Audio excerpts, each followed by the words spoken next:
Welcome to my channel, All for Health with Jane.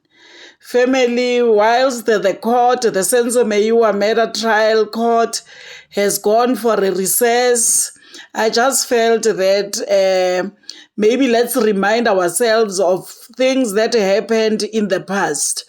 The video that I have attached here, it's an old video. This is when Bongane Ntanzi was applying for bail. Family, maybe if you have missed this part, please watch and enjoy just to remind ourselves. Let's do that. And if you have a comment, please do comment at the end of this video. Please do not forget to like it and subscribe if you haven't done so. Thank you, family, as you are enjoying this video. Late start. We're waiting for language services practitioner, and she's now in court. Okay, thank you. Who would be interpreting? Okay, thank you, ma'am. It's fine.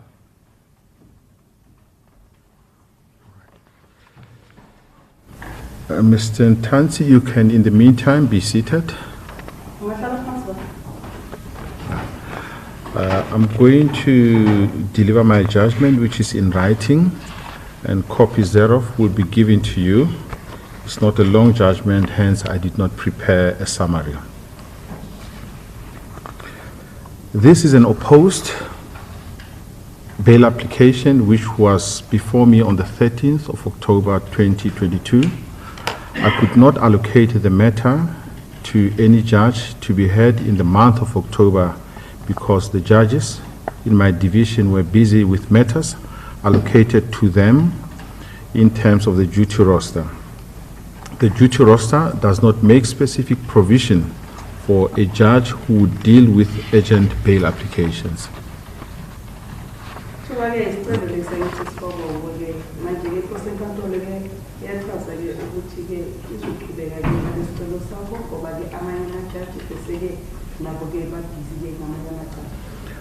I allocated the matter to myself and regret that I could not deliver the judgment earlier than I anticipated due to other urgent obligations that I had to attend to.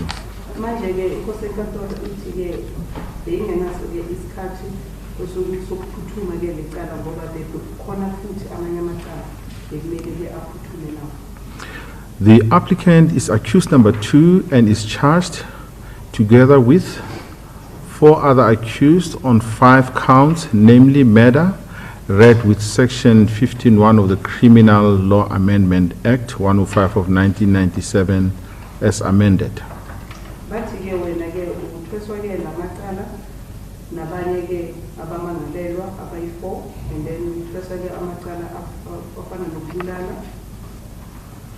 And sections 92(2), 94, 256, and 261 of the Criminal Procedure Act.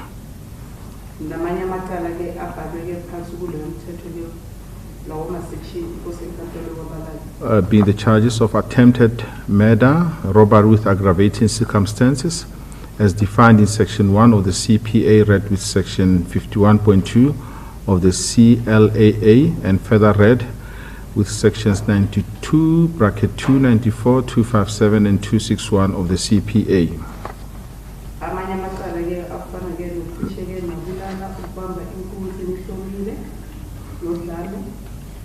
Other counts is unlawful possession of a firearm in contravention of Section 3 of Firearms Control Act 60 of 2000 and unlawful possession of ammunition in contravention with Section 90 of the Firearms Control Act.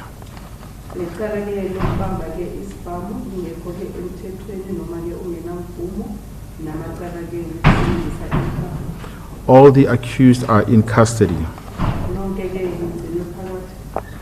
The state alleges that the 5 counts were committed on 26 October 2014 at Vosloorus in the district of Boksburg.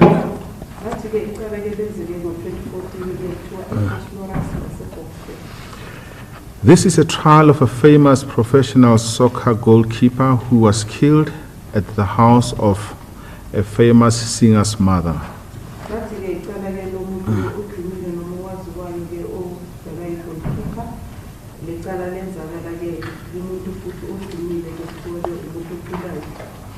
The trial commenced on the 22nd of April 2022 and has been televised throughout the duration of the trial.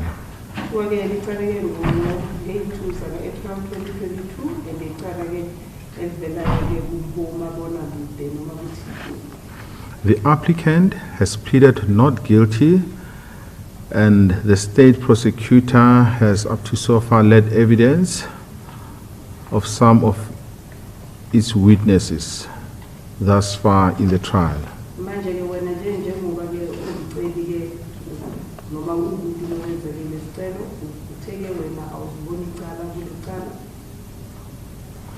The applicant filed an affidavit and called one witness to support his bail application.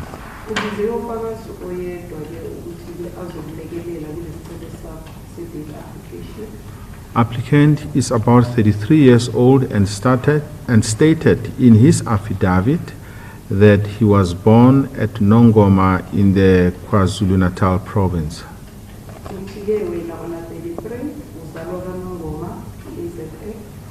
He was resident at Freedom Park location, phase 2 in a rented unit.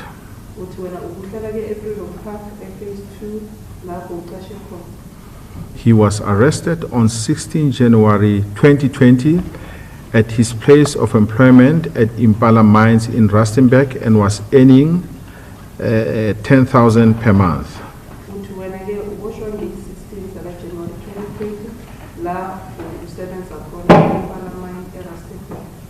He is the sole breadwinner and was supporting 10 family members consisting of his siblings, parents, and his 2 children.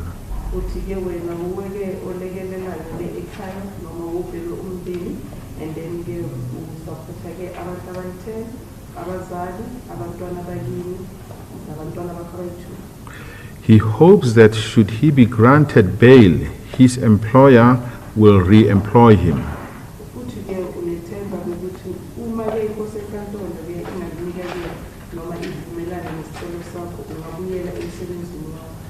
After his arrest, the police took him to his parents' home in KwaZulu-Natal.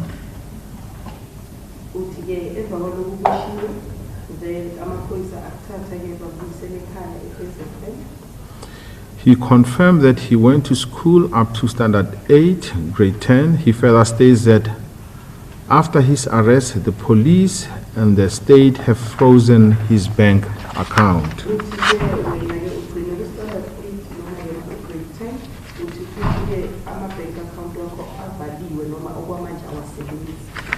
The applicant averred that the state's case against him is weak because he was not arrested at the scene of the crime, which was allegedly committed about 6 years before his arrest.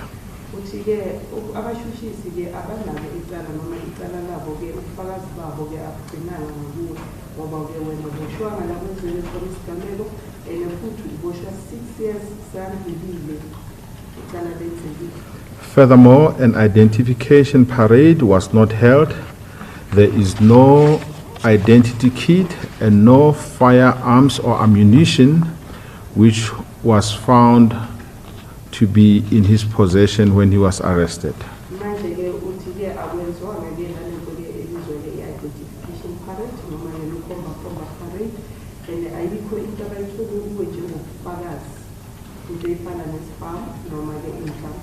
He has no previous convictions, no pending cases, and no warrants of arrest against him.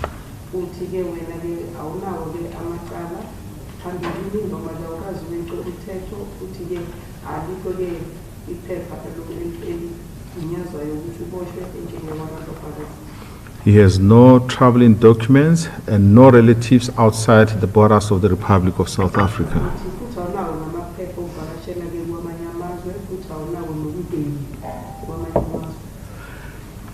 He states that he has strong ties in the Republic of South Africa and he is not a flight risk.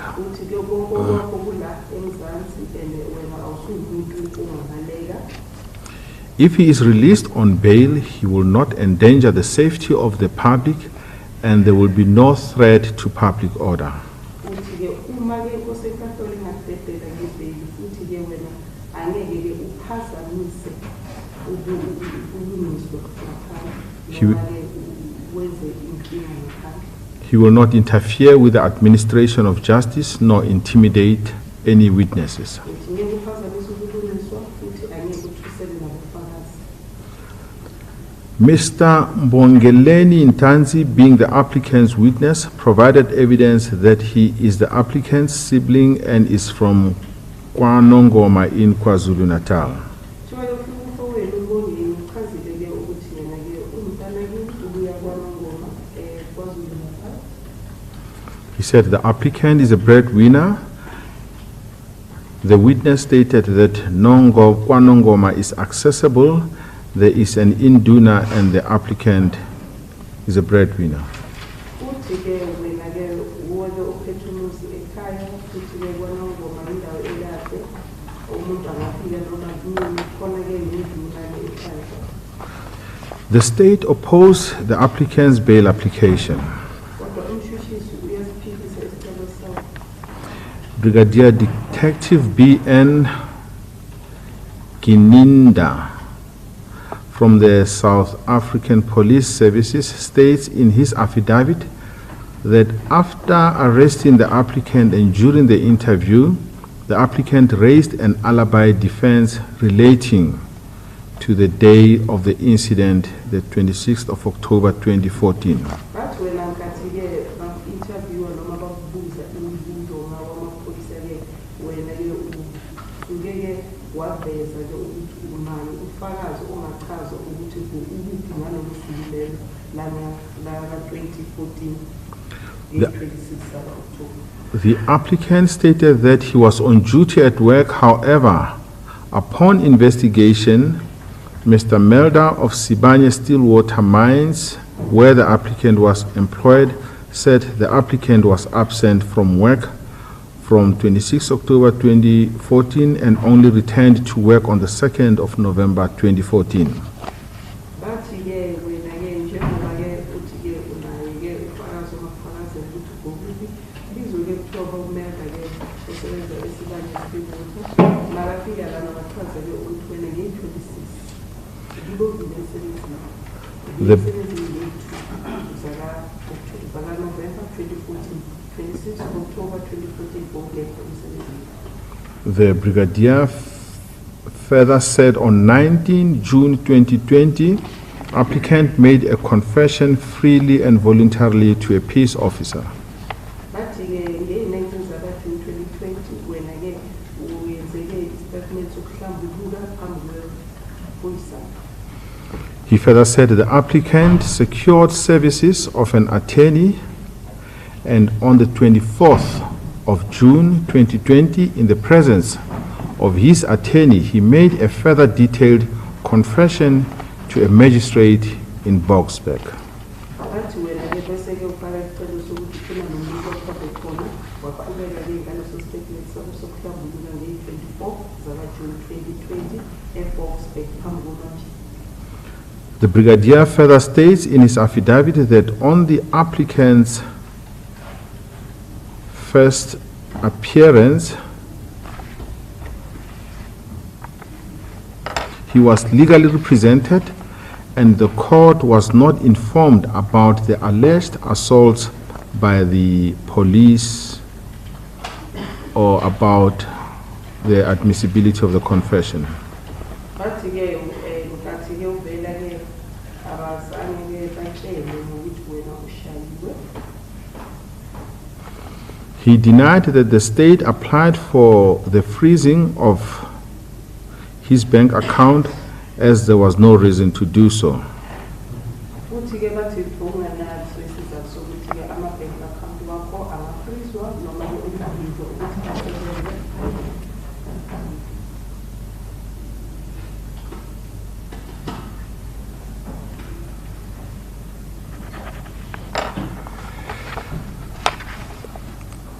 He submits that the state has a strong case against the applicant. Kuthiwa-ke umshushisi that the state has a strong case against the applicant.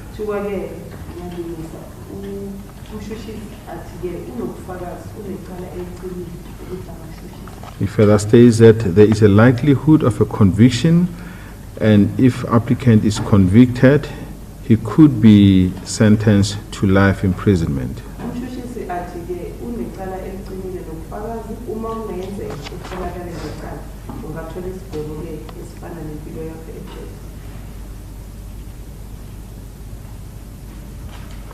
The life imprisonment sentence may cause him to abscond and evade his trial.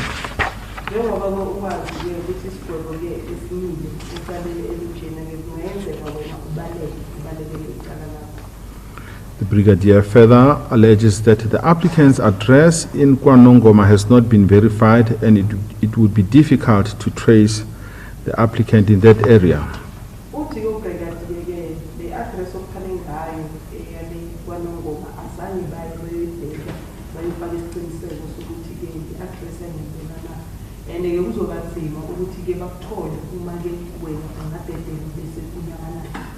The Brigadier, in his supplementary affidavit, states that the applicant's legal representative gave him 2 addresses to be verified where the applicant would be staying, namely Kohlokolo P.O. Box 6080 Nongoma,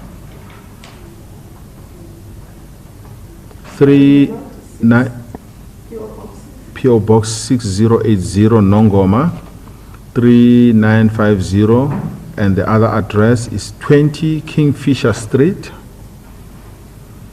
East Village, Carltonville. The code is 2499.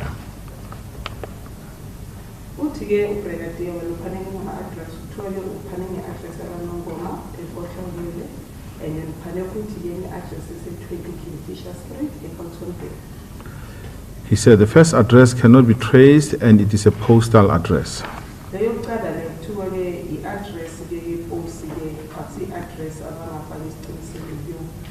At the second address, the applicant's cousin, Sibusiso Blessing Ntanzi,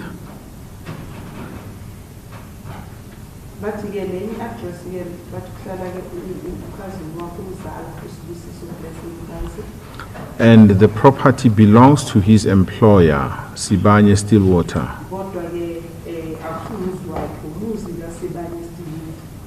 which is the place of the applicant's previous employer.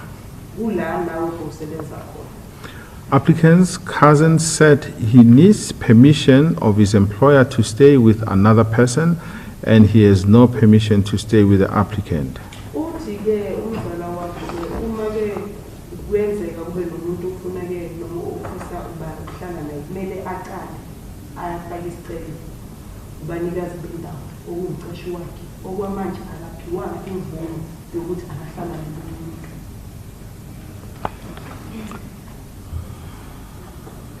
This version of Sibusiso Blessing Ntanzi is confirmed in an affidavit dated the 5th of October 2020, attached as Annexure B and G5 to the affidavit of the Brigadier.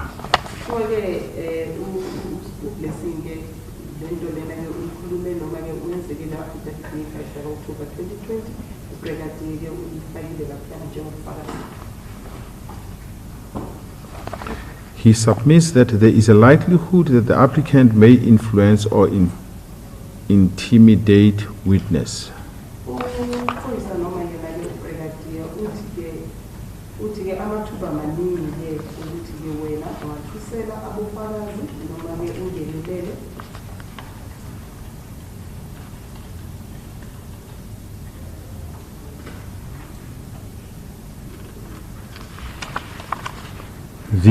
He states that applicant may undermine or jeopardize the objectives and proper functioning of the criminal system because he is a liar.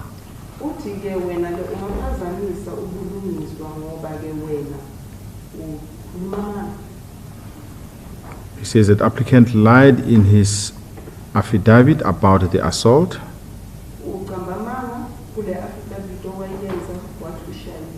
He does not mention that he approached the state to have the matter concluded in terms of Section 105 capital A of the Act.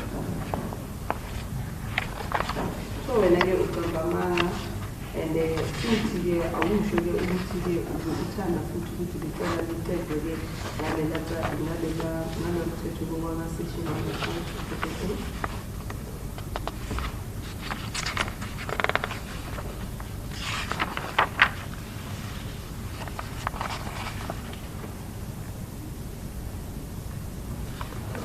He further lied about the freezing of his bank account.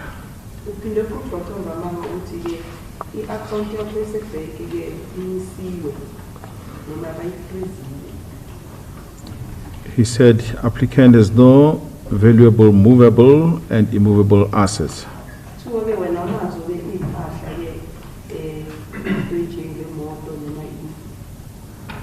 He said applicant lied about his alibi defense and the address of the applicant cannot be confirmed.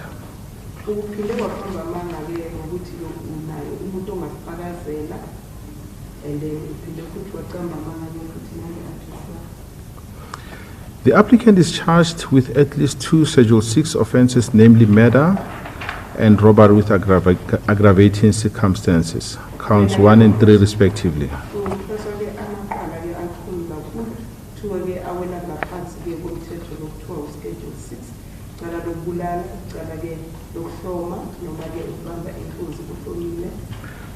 The onus rests on him in terms of Section 6011A of the CPA as amended to show on the balance of probabilities that exceptional circumstances exist which in the interest of justice justify his release on bail.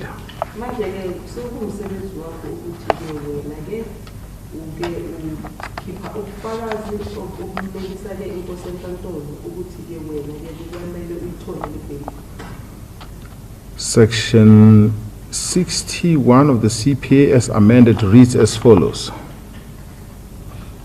I quote, "An accused who is in custody in respect of an offense shall, subject to the provisions of Section 56, be entitled to be released on bail at any stage preceding his or her conviction in respect of such offense if the court is satisfied that it is in the interest if the court is satisfied that the interests of justice so permit."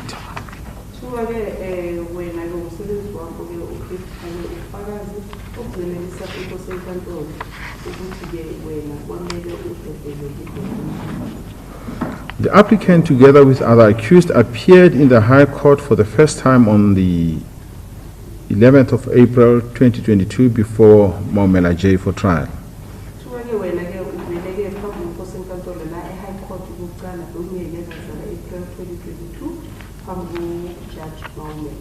The case is now partly heard. When this bail application was heard, 2 police officers had testified about what they observed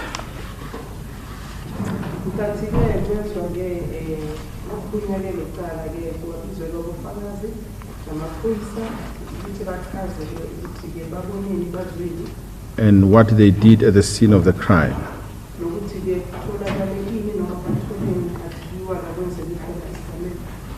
When the police officers arrived at the scene, the perpetrators of the crime were not present.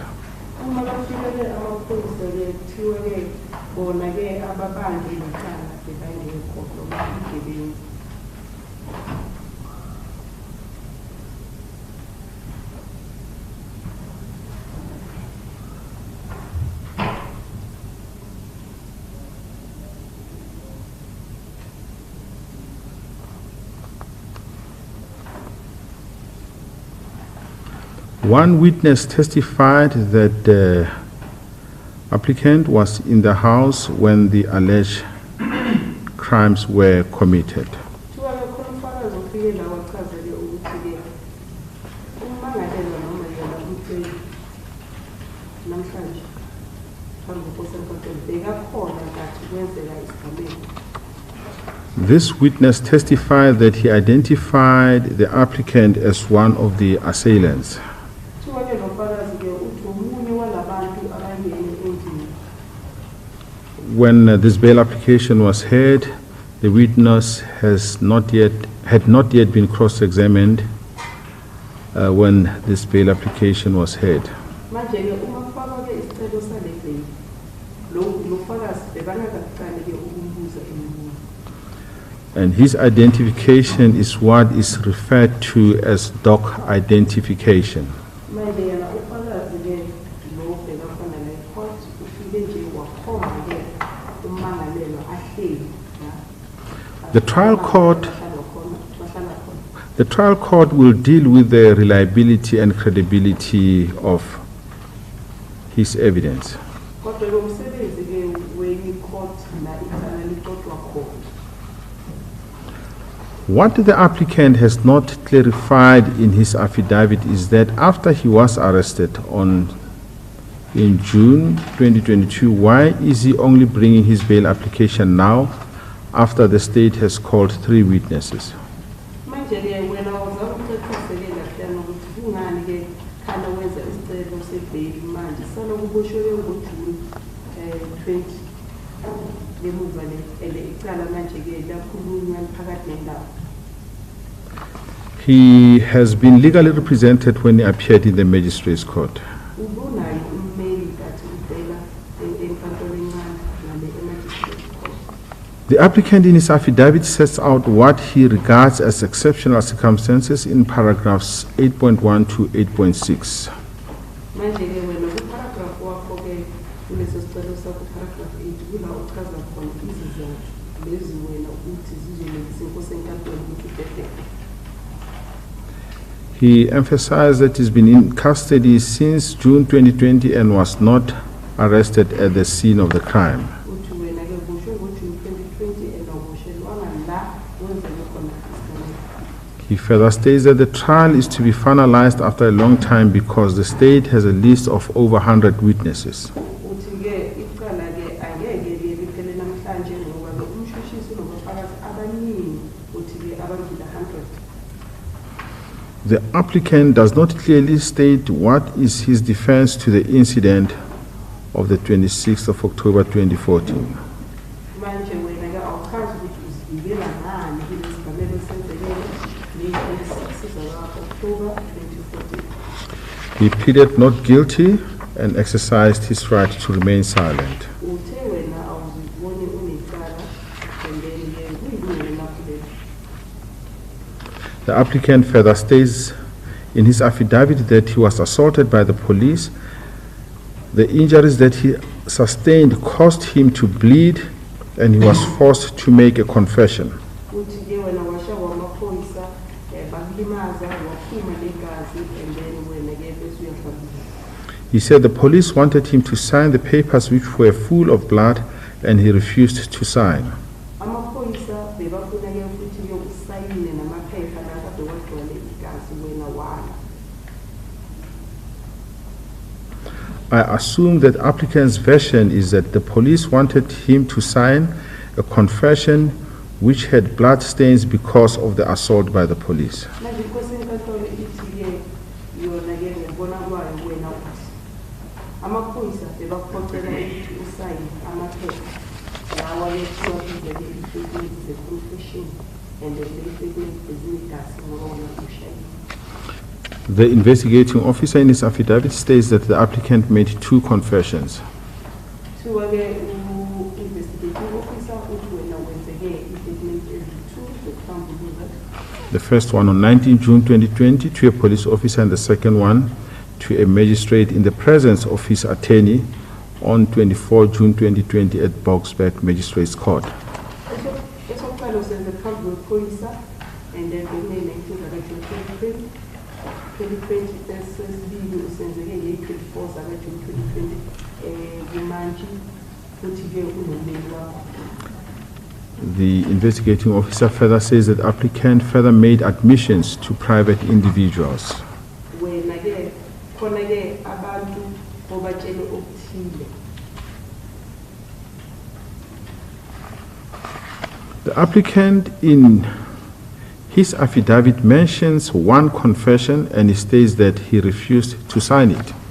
Uthi-ke wena-ke mawenza le-affidavit yakho ukhuluma-ke isikhathi esisodwa nje kuphela sokuhlambulula leso uthi wena walile ukusayina.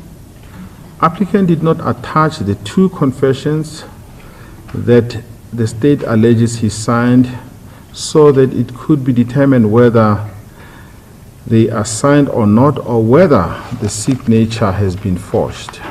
Manje-ke wena-ke ufuna-ke ukuthi ungahlanganisi nalezi zinto ezithi ozenzi ukuthi umshushisi angasakwazi nokubona-ke ukuthi-ke uphocelwe yini ukusayina le-document. The documents would also show if they were blood-stained or not. And futhi-ke uzocaca makubeke khona igazi lizokuhlukile. Be that as it may, the trial court will deal with the admissibility of the alleged confessions. Kodwa-ke umsebenzi-ke wenye i-court leyo la eqalathile. The onus is on the applicant to satisfy the court and prove on the balance of probabilities that there are exceptional circumstances justifying that he should be released on bail. Kodwa-ke so umsebenzi wakho ukukhipha izizathu ezizojabulisa inkosi enkantolo uma wena kumele udedele ngebheli. Applicant filed an affidavit and only called one witness to submit oral evidence that they are siblings. Wena-ke ufakele isicelo nge-affidavit umuqeda-ke ubiza-ke ufakazi-ke okuwudana kini. In my view, the applicant should have foreseen that there would be material disputes of facts and should have led oral evidence which could be tested under cross-examination, or he should have made a detailed and clear affidavit corroborated or supported by other facts to strengthen his application. Manje-ke wena bekumele-ke wenze-ke ukuthi-ke lobo bufakazi-ke kube khona-ke imibuzo ebuzwayo ukuthi uzokwazi ukucima noma-ke wenze-ke nama-affidavit azokwazi ukulekelela lobo bufakazi. In S v. Spinner, the court said, I quote, "Obviously, an affidavit will have less probative value than oral evidence, which is subject to the test of cross-examination." Kuthiwa-ke i-affidavit yona-ke asikwazi ukuyibuza imibuzo kodwa lobufakazi umuntu makafika la azofakaza bese-ke uyakwazi-ke ukuthola ithuba lokuthi abuzeke imibuzo. In S v. Busak, it was said it must also realize that they do so at their own peril because the value attached to a written statement is clearly less than that of evidence under oath duly tested by cross-examination. Kuthiwa-ke i-statement sona-ke nobufakazi umuntu makafika la afunga bese-ke abuze-ke imibuzo. Ubufakazi obunjalo buqinile noma-ke umuntu uyakwazi ukubuza imibuzo kodwa leyo be-affidavit umuntu angakwazi ukubuza imibuzo kuleyo affidavit. In scrutinizing the provisions of Section 6011A of the CPA, the applicant should adduce sufficient evidence and satisfy the court that there are exceptional circumstances justifying his release on bail. Manje-ke wena-ke kumele-ke ukhiphe ubufakazi-ke jabulisa inkosi enkantolo ukuthi kumele-ke umhlobo ebheli. I do accept that the applicant has children and relatives in KwaZulu-Natal. Kuthiwa-ke yebo unabo abantwana ney'hlobo kwi-KZN. He does not have a residential place in Gauteng, and there is no evidence of where he would stay closer to the court as he purported to prove that he stay in Gauteng. Awunayo indawo wena yokuhlala engampela la eGauteng, ayikho indawo yokuzoyikhomba ukuthi ngeyakho noma utholakala khona la eGauteng. He did not state how much money he has in the bank nor why he did not instruct his attorney to unfreeze his bank account. Awuchazanga nokuthi namalini e-bank and-ke awenzanga isicelo kumbeni wakho ukuthi-ke ahambe uyokulungisela le-bank ukuthi-ke bayenze i-account yakho isebenze. There is no evidence to show that he would be re-employed or would get a new job. Manje-ke manje akukho ubufakazi obubhekile ukuthi wena bazokuqasha futhi lapho usebenza khona noma ke unamanye amathuluzi esiwathola umsebenzi. He further stated that he has not paid his legal representative a cent. In S versus Jonas, the following was said regarding the term exceptional circumstances. The term exceptional circumstances is not defined. There can be as many circumstances which are exceptional as the term in essence implies. An agent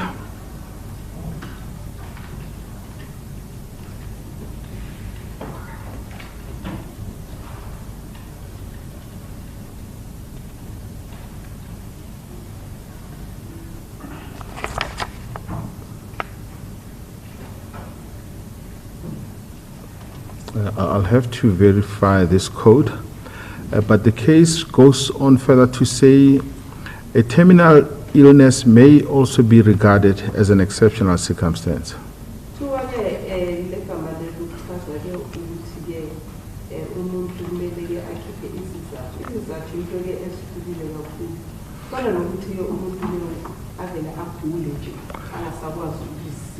It would be futile to attempt to provide a list of possibilities which will constitute exceptional circumstances.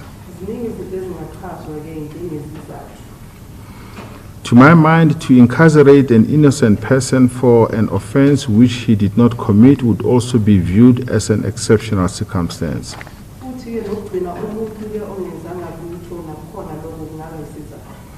Where a man is charged with commission of a Schedule 6 offense, when everything points to the fact that he could not have committed the offense,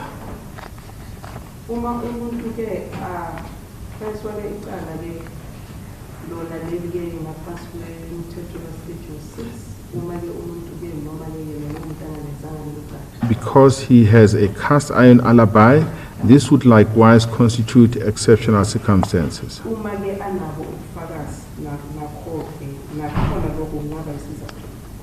In this matter, the state did not place any evidence before the court either opposing the application for bail or in rebuttal of the applicant's denial of the commission of the offenses with which he had been charged.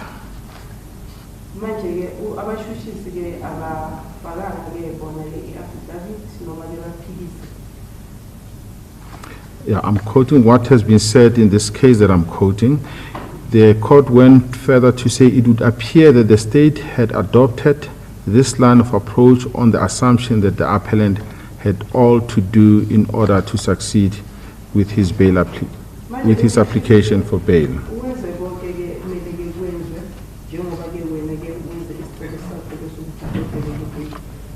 Now, in this case before me, having considered the evidence before me, I'm satisfied that the applicant has not discharged the honors to prove exceptional circumstances exist, and that it would be in the interest of justice to grant bail.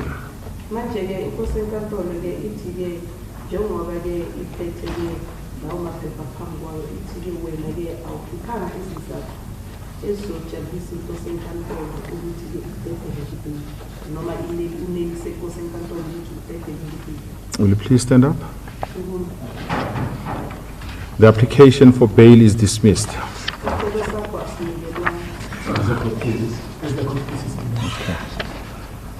You know that as I was reading my judgment, there are some typos which I'm going to fix, and you'll only get the signed judgment after I shall have fixed those typos. The court adjourns.